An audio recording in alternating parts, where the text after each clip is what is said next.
Halo Flickers, welcome to Sneak Flicks. Dengan bangga kami mempersembahkan kepada kalian ulasan series berjudul The Blacklist. Bercerita tentang seorang penjahat kelas kakap bernama Raymond Red Reddington yang menyerahkan diri kepada FBI untuk membantu mereka memburu orang-orang yang terdaftar dalam daftar hitam milik Red Reddington. Daftar hitam itu berisi nama dan data dari para penjahat, koruptor, dan teroris paling berbahaya di dunia yang diburu dan yang tidak terdeteksi apapun. So, without any further ado, let's get into it. Scene dibuka, memperlihatkan Reddington yang saat itu kembali memberikan daftar nama yang berada di daftar hitamnya. Kali ini Elizabeth harus menangkap seorang pria yang melindungi orang bersalah dengan memangsa orang yang tidak berdosa. Pria ini membunuh wanita, bahkan bayi sesuai dengan permintaan kliennya.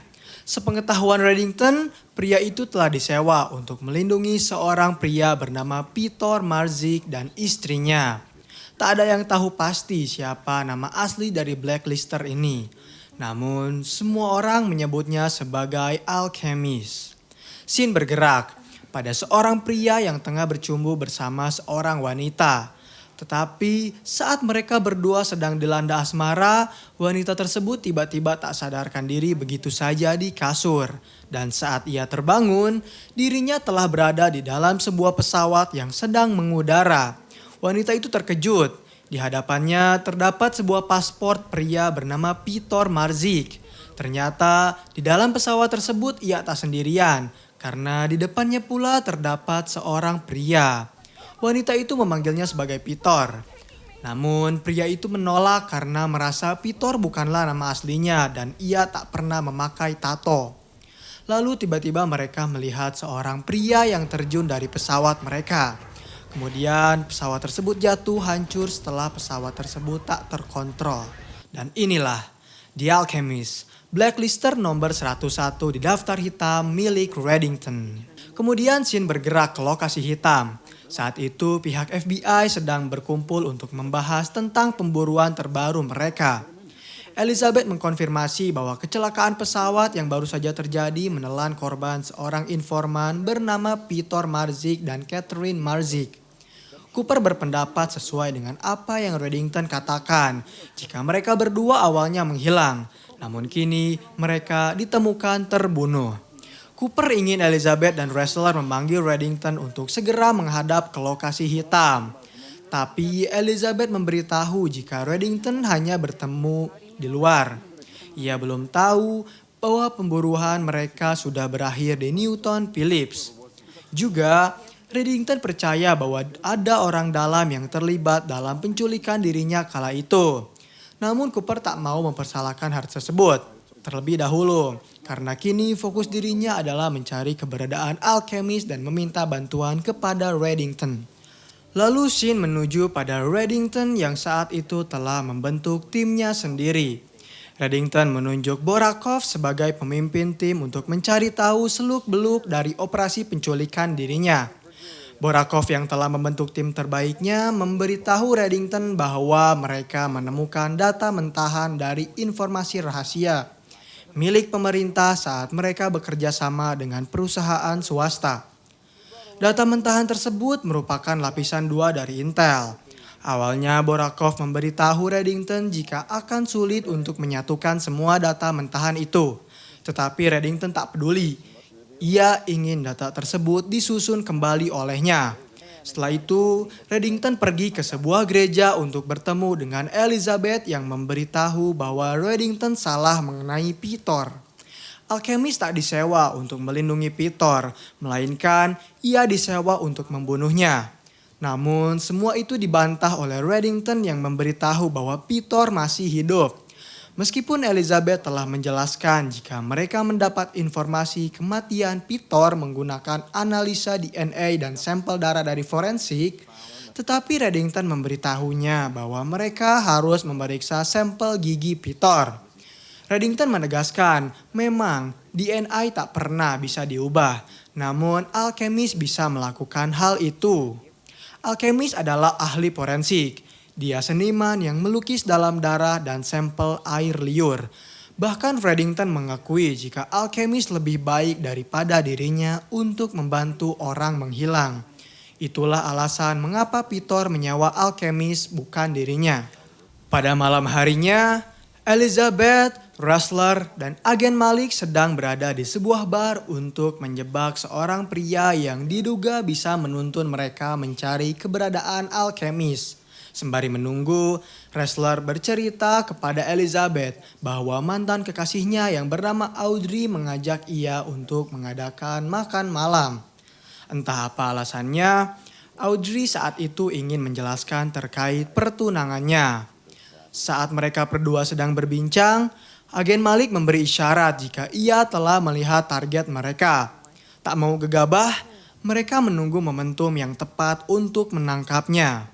Sayang sekali, target FBI menyadari hal itu dan langsung berusaha untuk melarikan diri. Beruntungnya Ressler berhasil menghentikan pergerakannya dan langsung menangkap target mereka.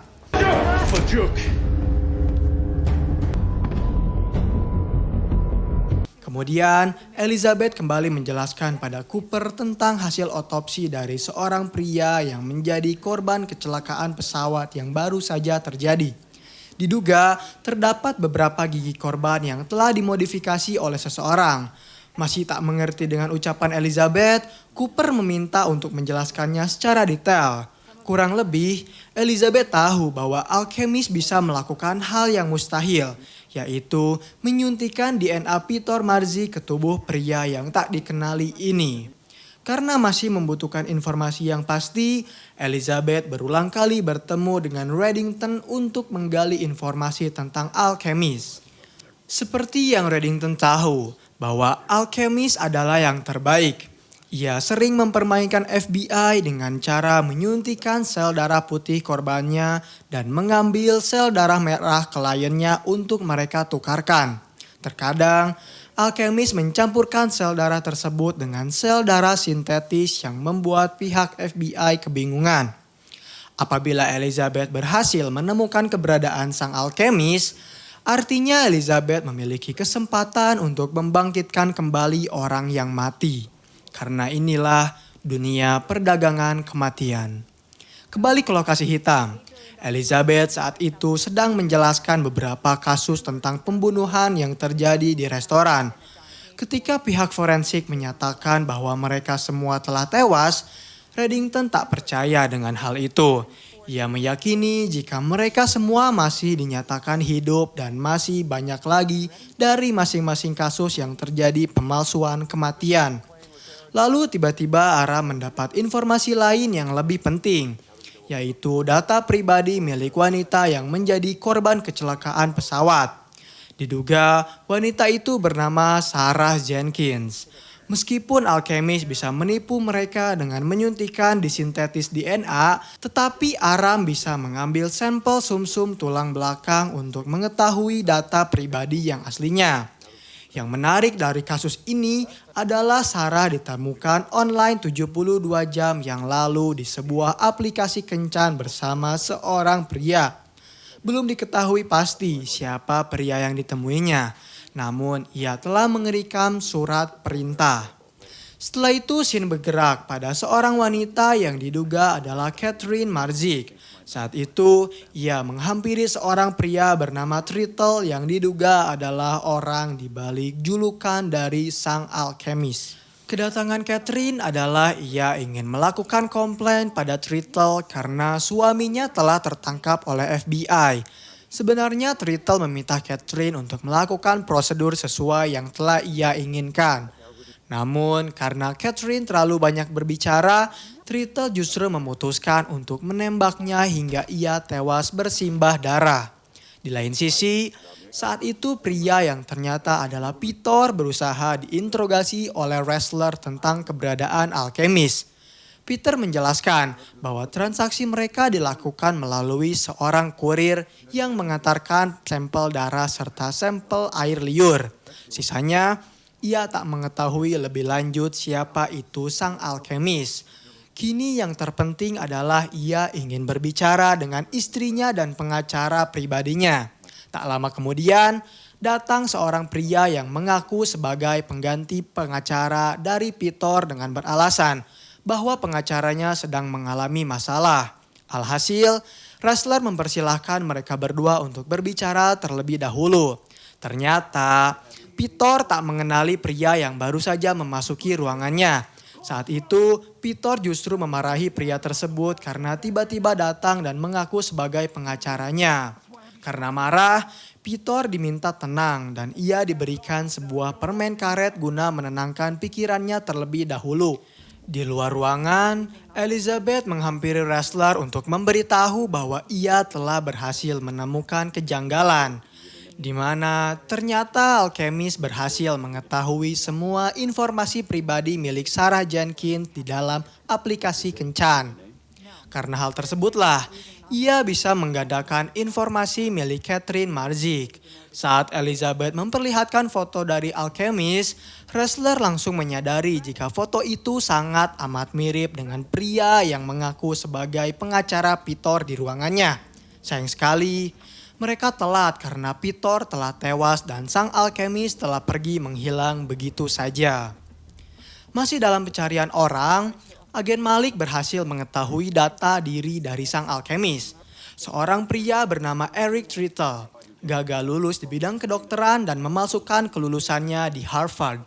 Pernah bekerja sebagai saksi ahli terutama dalam pembuktian DNA. Pernah menjadi saksi dalam kasus seorang pria bernama D'Angelo, seorang tentara yang menghadapi 3 tuntutan sekaligus. Saat itu, Trittle terbukti berhasil memasukkan DNA milik D'Angelo dengan membuatnya seolah-olah tewas.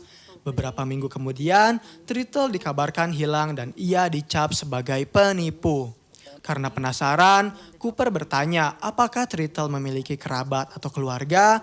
Kebetulan Ressler mengetahui bahwa Trittle memiliki istri dan anak. Lantas ia langsung menyuruh Elizabeth untuk pergi ke sana, sementara Ressler dan agen Malik diminta untuk mencari keberadaan mobil yang disewa oleh Trittle. Keesokan harinya, Elizabeth menghampiri kediaman keluarga kecil Eric untuk meminta keterangan. Ternyata mereka telah berpisah selama 6 tahun yang lalu. Mereka memiliki seorang anak yang mengidap diabetes. Istri Trittle memperingati Elizabeth bahwa Trittle adalah orang yang sangat berbahaya. Ia bahkan masih menganggap mereka berkeluarga. Trittle sangat terobsesi dengan semua penelitian. Dan itulah alasan dirinya menghabiskan waktu berjam-jam di laboratorium. Di satu sisi, agen Malik dan Ressler berhasil menemukan sebuah serial kode di dalam mobil yang disewa oleh Trittle. Karena kesulitan mencari tahunya, Elizabeth memutuskan untuk kembali meminta bantuan kepada Reddington. Saat itu Reddington sedang memantau pekerjaan Borakov bersama timnya yang sedang kembali menyusun data mentahan untuk mencari tahu dalang di balik operasi serangan pada lokasi hitam. Karena tak mau Elizabeth mengetahui hal itu, ia langsung bertanya apa yang Elizabeth butuhkan. Lantas Elizabeth memperlihatkan serial kode yang berhasil agennya dapatkan. Pihak forensik sebenarnya sedang mencari tahu dari mana serial kode itu berasal. Namun mereka mencurigai jika serial tersebut berasal dari sebuah bank yang digunakan untuk membayar uang sewa alkemis. Reddington terdiam. Lalu ia bertanya apa yang Elizabeth ketahui tentang sang alkemis. Hal yang pertama kali terdapat dalam benaknya adalah alkemis seorang tikus lab. Saat ia mengatakan hal itu, barulah Elizabeth menyadari sesuatu. Kemudian ia kembali ke lokasi hitam dan menjelaskan kepada Ressler jika bagaimana kode tersebut adalah sebuah serial number yang berada dalam sebuah peralatan seperti di laboratorium. Akhirnya Ressler meminta informan FBI untuk mencari tahu perusahaan mana yang menyediakan alat kebutuhan untuk DNA. Dan ia ingin tahu pembeli dari alat tersebut. Di satu sisi, Trittle kembali menyiapkan mangsa barunya. Kali ini ia menjadikan seorang wanita bernama Mandy sebagai korban barunya. Mereka bertemu dan Trittle berpura-pura bahwa ia juga sedang mengikuti kontes model sama seperti apa yang akan Mandy lakukan. Lalu scene bergerak. Saat itu Tom dan Elizabeth sedang melakukan berbagai macam permainan bersama tetangga-tetangganya. Dimulai dengan Tom yang memperagakan cara memakaikan popok pada bayi, hingga Elizabeth yang diminta untuk menebak rasa dari sebuah makanan. Awalnya semua itu terlihat sangat amat senang. Namun mereka tak menyadari terdapat seorang wanita yang sedang mengincar data diri dari Tom Keane. Ketika Tom dan Elizabeth sedang berbicara secara empat mata terkait permasalahan mereka berdua, mereka tiba-tiba dikejutkan dengan seorang wanita yang baru saja keluar dari kamar mandi. Wanita itu meminta maaf karena tak sengaja mendengar perbincangan mereka berdua. Lalu ia memperkenalkan diri sebagai Jolene yang bekerja pada Ibu Ningard. Karena tak mau mempedulikan wanita itu, Elizabeth lantas pergi saat ia mendapat panggilan kembali untuk pergi ke lokasi hitam. Tanpa Elizabeth sadari, Tom dan Jolene justru sedang berbicara asyik terkait permasalahan yang sedang Tom alami. Bahkan, Jolene mengajak Tom untuk menghadiri pameran fotografi yang ia bentuk. Padahal saat itu, Elizabeth sedang bekerja untuk mengurusi kasus baru yang sedang ia tangani. Kembali ke lokasi hitam.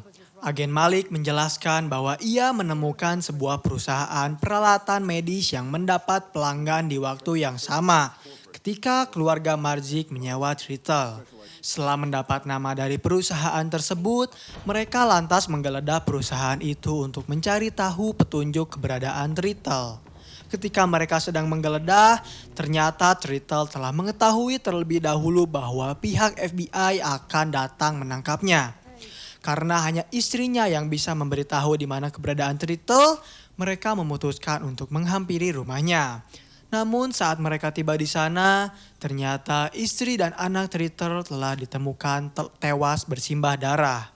Saat Elizabeth sedang beristirahat, ia menyempatkan diri untuk menelepon Tom untuk meminta maaf atas permasalahan yang telah ia buat. Ia berjanji akan memperbaiki semua itu dengan meminta waktu Tom untuk berduaan bersamanya. Ia akan memasaki Tom masakan yang enak. Kemudian Elizabeth kembali melanjutkan pekerjaannya. Kali ini, ia ingin Aram memeriksa hard disk yang mereka berhasil dapatkan di laboratorium milik Tritle. Setelah diselidiki, ternyata di dalam hard disk itu terdapat foto dari korban Tritle yang telah dibius. Disitulah Elizabeth menyadari bahwa istri dan anak Tritle masih dinyatakan hidup. Kemudian ia menelepon Reddington untuk meminta bantuannya. Saat itu, Reddington baru saja menemukan data dari orang yang telah mengkhianati FBI.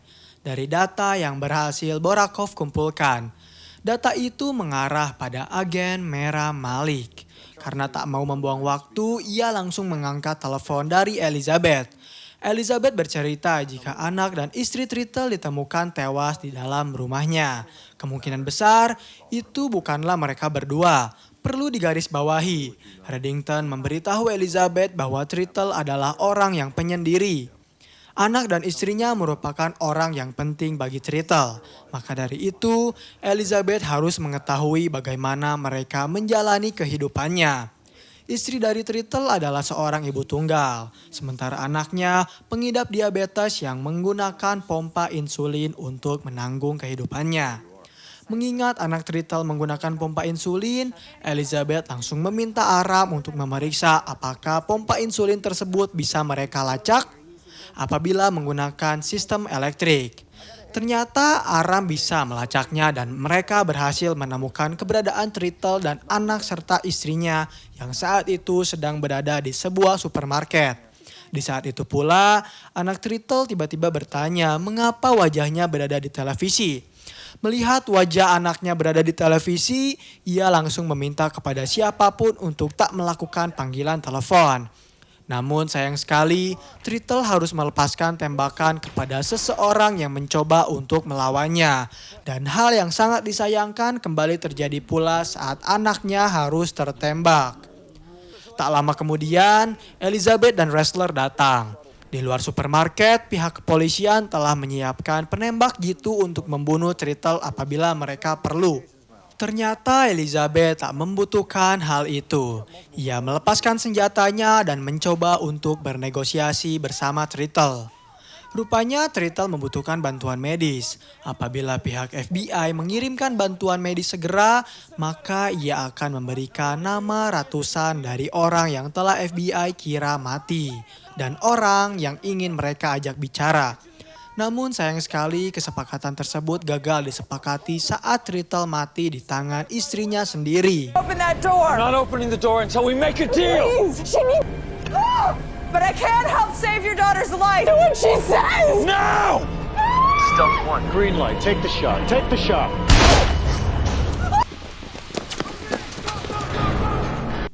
Setelah Tritle tewas, mereka langsung berusaha mengevakuasi anak serta istrinya. Lalu scene bergerak pada Elizabeth yang saat itu menelepon Tom untuk bertanya apakah ia telah memasakkan masakan untuknya. Tom menjawab tidak, karena ia berpikir Elizabeth akan pulang terlambat. Namun pada kenyataannya, Tom justru telah menyiapkan candlelight dinner untuk mereka berdua. Tetapi ia justru memutuskan untuk menghadiri acara pameran fotografi setelah mendapat undangan dari Jolene. Dan scene terakhir di episode ini memperlihatkan agen Malik yang tiba-tiba dikejutkan dengan kehadiran Reddington di rumahnya. Saat itu, Reddington bertanya apakah agen Malik tahu apa yang ia akan lakukan. Agen menjawab, "Ya, aku tahu. Kau akan segera membunuhku." Lalu Reddington bertanya, apa alasan dirinya harus membunuh agen Malik? Agen Malik beralasan, karena aku adalah pengkhianat. Dan episode 12 pun berakhir di sini.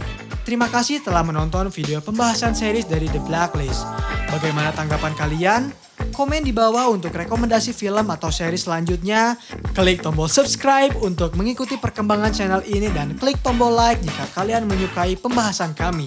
Dan sampai bertemu kembali di episode selanjutnya.